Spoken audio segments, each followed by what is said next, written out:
Nagkakaroon raw ngayon ng political crisis sa lalawigan ng Maguindanao del Norte na nakakaapekto sa mga mamamayan ng lugar.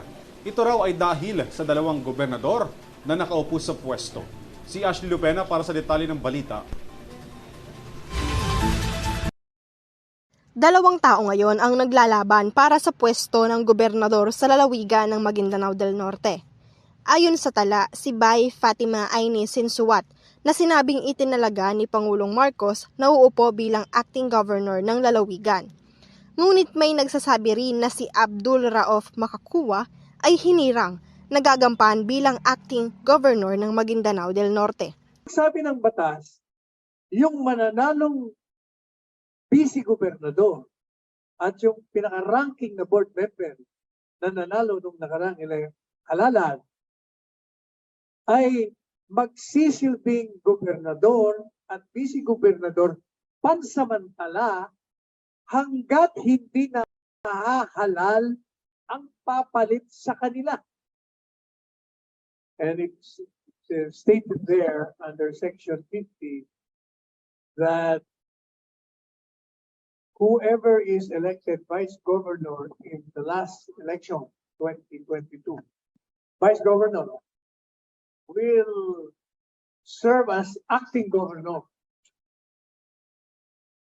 And whoever is elected or getting the highest number of votes in the board will be the acting vice governor.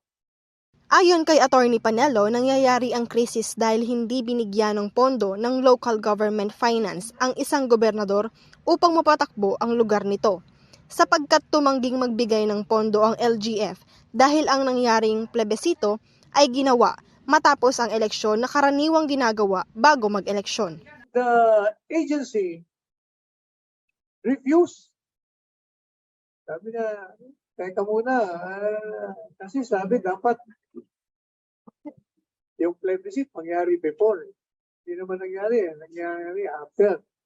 So we have to consult the lawyers. Apparently, the opinion of the lawyers is, hindi po pwede kasi hindi naman nangyari yung plebiscite before. Kaya hindi mag-a-apply sa kanila yan. Gumawa naman ng paraan ng acting governor Sinsuat at pumunta ito sa Supreme Court at nagpetisyon, babaan ng mandamos o ordinansa ang local government finance na tanggalin sa pwesto ang treasurer upang magkaroon ng pondo ang gobernador.